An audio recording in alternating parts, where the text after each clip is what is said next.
Hi friends, ನಮಸ್ಕಾರ. ನಾನು ಮಂಜುಳಾ. ಈ ದಿನ ಮನೆಯಲ್ಲೇ ಸುಲಭವಾಗಿ ಜಿಲೇಬಿ ಮಾಡುವಂಥ ವಿಧಾನವನ್ನು ನೋಡೋಣ. ಮೊದಲಿಗೆ ಒಂದು ಪಾತ್ರೆಯಲ್ಲಿ 1 ಬೌಲ್ ಮೈದಾನ ತಗೊತಾ ಇದ್ದೀನಿ.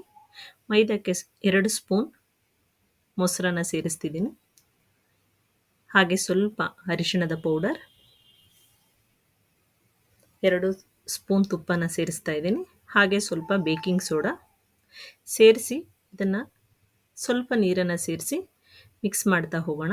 ಸ್ವಲ್ಪನೂ ಕೂಡ ಗಂಟಿಲ್ದಾಗೆ ಚೆನ್ನಾಗಿ ಹೊಂದಿಸ್ಕೊಳ್ತಾ ಹೋಗೋಣ.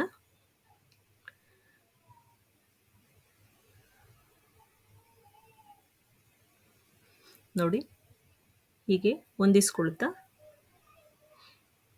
ಈ ರೀತಿ ರೆಡಿ ಮಾಡ್ಕೊಬೇಕು. ಒಂದು 10 ಮಿನಿಟ್ಸ್ ಇದನ್ನು ಪಕ್ಕಕ್ಕಿಡೋಣ. ಈಗ ಪಾಕ ರೆಡಿ ಮಾಡ್ಕೊತಾ ಇದ್ದೀನಿ. 1 ಜಾಮೂನ್ ಬೌಲ್ ಸಕ್ಕರೆ, ಸಮ ಪ್ರಮಾಣದಲ್ಲಿ ನೀರನ್ನು ಸೇರಿಸ್ಕೊಳ್ಳೋಣ. ಇದಕ್ಕೆ ನಾನು ಕೇಸರಿ ಪುಡಿಯನ್ನು ಹಾಕ್ತಾ ಇದ್ದೀನಿ. ಎಲ್ಲೋ ಅಥವಾ ಕೇಸರಿ ಯಾವುದನ್ನು ಬೇಕಾದರೂ ಹಾಕೊಬೋದು.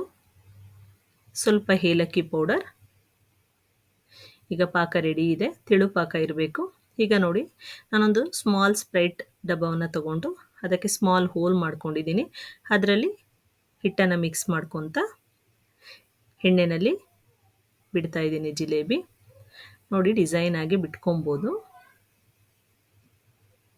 ಚೆನ್ನಾಗಿ ಬರುತ್ತೆ. ಬಟ್ಟೆಗಿಂತ ಈ ಒಂದು ಡಬ್ಬದಲ್ಲಿ ಮಾಡೋದ್ರಿಂದ ತುಂಬ ಚೆನ್ನಾಗಿ ಬರುತ್ತೆ. ಸಣ್ಣ ಉರಿನಲ್ಲಿ ಬೇಯಿಸ್ಕೊಳ್ಳೋಣ. ನೋಡಿ, ತುಂಬ ಚೆನ್ನಾಗಿ ಬಂದಿದೆ. ಸ್ವಲ್ಪ ಕ್ರಿಸ್ಪಿಯಾಗೇ ಬೇಯಿಸ್ಕೊಬೇಕು. ಆನಂತರ ಇದನ್ನು ಪಾಕದಲ್ಲಿ ಹಾಕೋಣ. ಒಂದು 2 to 3 ಮಿನಿಟ್ಸ್ ಪಾಕದಲ್ಲಿ ಬಿಡೋಣ. ಕೆಲವೊಬ್ಬರು ಕ್ರಿಸ್ಪಿ ಇಷ್ಟಪಡ್ತಾರೆ, ಕೆಲವೊಬ್ಬರು ಇಷ್ಟಪಡ್ತಾರೆ. ನೋಡಿ, ತುಂಬ ಗರಿ ಗರಿಯಾದಂತಹ ತುಂಬ ಸ್ವೀಟ್ ಆಗಿರುವಂಥ ಜಿಲೇಬಿ ರೆಡಿ ಇದೆ.